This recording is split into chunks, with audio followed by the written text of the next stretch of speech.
Fergus, thank you for joining us this evening in this little series of interviews that we've called Have You Got a Few Minutes? An opportunity for you to tell us a little bit about yourself, about the work you do each day and what you like to do when work is over. So we'll begin there by asking you to tell us a little bit about yourself and your home and family and your daily work. My name is Fergus Ferguson.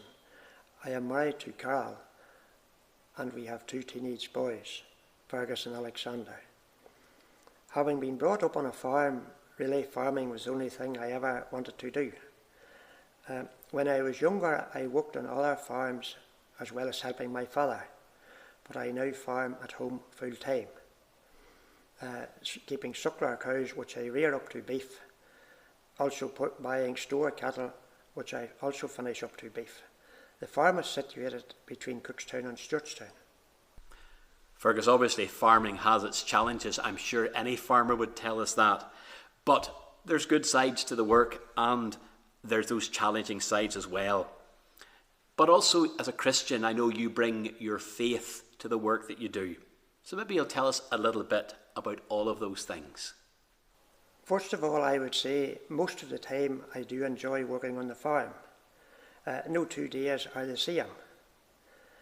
Farming is a healthy lifestyle, being outdoors most of the time. I do not need to go to the gym as running after the animals keeps me fit. One of the advantages of being a farmer is you are your own boss. You know you have plenty of work. And especially in the current situation with so much uncertainty regarding employment, I really appreciate having the work. I'm very thankful to have work to do. One good thing to come out of this pandemic really is that the role of the farmer has been recognised as one of the key workers.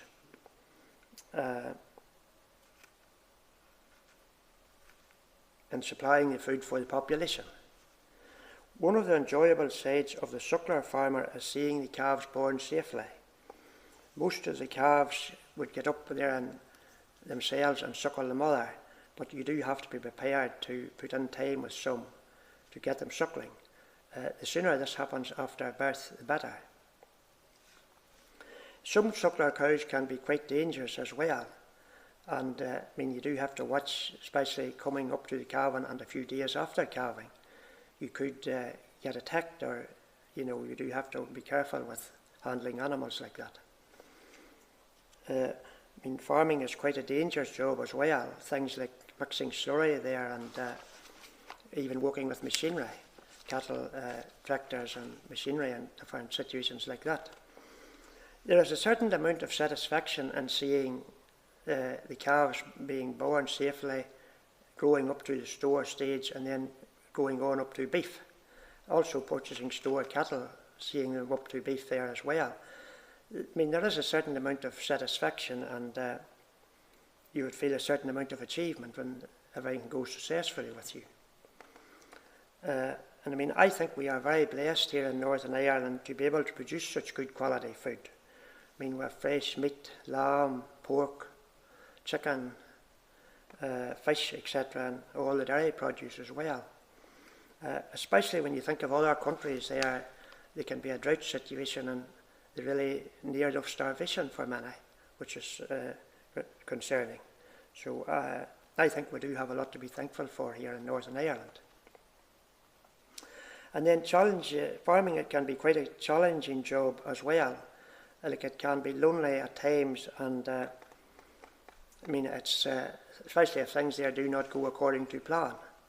And farming is not a 9-to-5 job, as you can maybe have to even leave a warm bed on a cold winter's night to get up and calve a cow or that sort of thing. And farming is very weather dependent, and you have to be prepared to put on long hours, especially in the summer months when the weather is better. And, for example, there I would make silage and hay, and you need the weather good for this. Just like most jobs, there is quite a bit of paperwork involved now in farming.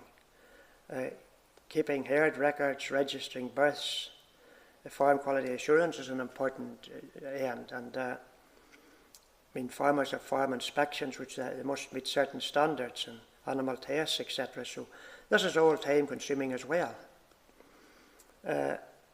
Farmers are widely knowing there to be complainers as well, but in recent times I would have said things were going reasonably well. I couldn't complain now.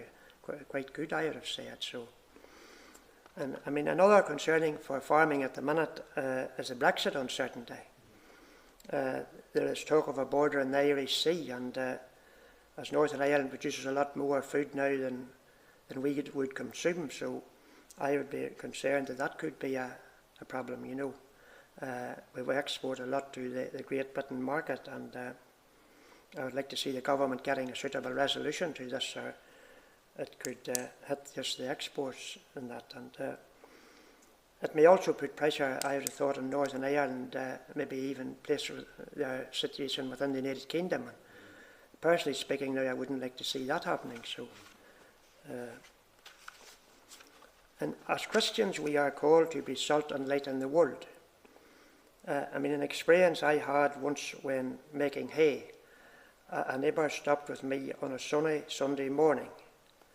As we chatted, he said to me, "You'll be kicking that hay out today, Fergus?"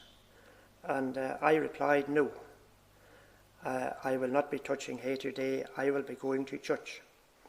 So that was really a way that I was able to witness to my neighbour. And I would hope that maybe he would be challenged by what I had said to him. I think it's important as a Christian that we are prepared to stand up for what's right. And also as a Christian, when things don't go as well as you would have liked, I would know that God is with me in all circumstances. And the 23rd Psalm, I would value that over the years. And I'll just read to you Psalm 23, verse 4, what it says. Psalm 23, verse 4 says, "Yea, though I walk through the valley of the shadow of death, I will fear no evil, for thou art with me. Thy rod and thy staff, they comfort me." And on occasions in certain situations, I would experience the Lord with me. That's great, Fergus. I really appreciate the insight that you've given us into your work, and also how your Christian faith sustains you in the work that God has given you to do. Now, I'm sure it's hard to say that a farmer's work ever ends, but on the assumption that it does occasionally, I'm wondering how you like to relax when there's the opportunity to leave farming aside for just a short while. Well, first of all, I would say spending time with my family. We especially enjoy going to the north coast, from the lovely scenery and sea air, and I think it is very relaxing. Probably Port Stewart is my favourite place, and taking a walk along the promenade and the strand, and of course no visit to Port Stewart is complete without a visit to Morelli's. So, as a family as well, we enjoy visiting friends, and friends visiting us. Although these activities now are all ceased at the moment, just cannot be. It'll be quite a while maybe before we can come back to this again. But another interest that I would have is football. My favourite team is Leeds United. I have never been to Leeds home ground myself, Elland Road, but I have seen Leeds playing in Dublin at a pre-season friendly. And after the game I shook hands with David Batty, the Leeds captain. He was an English international, and he was a member of the Leeds side that won the league in '92. And after a busy week on the farm, I look forward to Sunday coming and attend worship here at Molesworth. It has been really great for us as a family. Fergus, that's great. You're certainly to be commended for supporting the best team in the Premiership. There's no doubt about that. Fergus, also though, for your encouragement, I know that folks would want to pray for you. So maybe you could share with us 2 or 3 things you'd like us to remember when it's time to pray. Well, first of all, I would ask for the Lord to provide me with good health. I value that, and keep me safe while working on the farm. And also for Carol as well, keep her in health, and even now try and reduce the pain for arthritis at this time would be crucial. And for Fergus and Alexander, good health for them, and keep the Lord stay with us all in the future as he has been doing. So I appreciate that all.